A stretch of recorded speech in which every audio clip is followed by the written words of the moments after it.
Stop everyone, welcome to Power Play with CJ. So I want to focus in on Mikko Koivu. Mikko Koivu, I'm going to mispronounce it like 300 times, so get used to it. Getting hurt and what it means to the Wild and Team Finland going forward.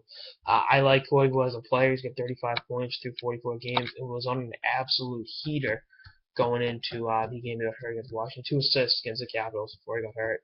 2 assists a game before that against Buffalo, and then he had he in 5 games had 8 points. Going into the ankle injury, so obviously Minnesota was starting to right the ship after a long losing streak, going back-to-back games against Eastern Conference foes in Buffalo and Washington. But no one's crying for them. Injuries are part of the game. I know Minnesota's been kind of injury riddled this season, but not one player is going to step up and replace Mikko Koivu's record. It's impossible. No one on that roster has the ability to pull their own weight and add Mikko Koivu's weight to it. Charlie Coyle's bumped up to the first line center role. Guys like him are going to have to pull their weight a little more. He needs to produce a little more offensively, which I think is more the result of getting bounces here and there, but that'll come with time. They got to even out his water levels off. I think someone said that the other day, but I think going forward, this is going to be Jason Zucker's big, break, so to speak. I'm not saying it's a good thing that Koivu got hurt, but a guy like him, who's been up and down this whole season, needs to use this as an opportunity to get established as a top 6 forward in that lineup, and I think he will. I love his game. Let's talk about that. And again, it's a team effort. Whether you're Parisi, whether you're Granlund, whether you're Charlie Coyle, whoever you are, you've got to step your game up. And little by little, you'll produce. You'll come close to replicating Koivu's productivity, but like I said, not one person can do it. And if I'm like, I'm going, really, Mikko? Right now you got to hurt your ankle. My ass is on the line. We're free falling in the standings. Finally starting to get a little light, and you got to get a bad break like that. I'm sure that's what he's trying to do. Said. Not that saying that Koivu broke his ankle on purpose by any means, but it's like, Jesus, you can't catch a break, But again, you can't cry for a team because they're injury riddled.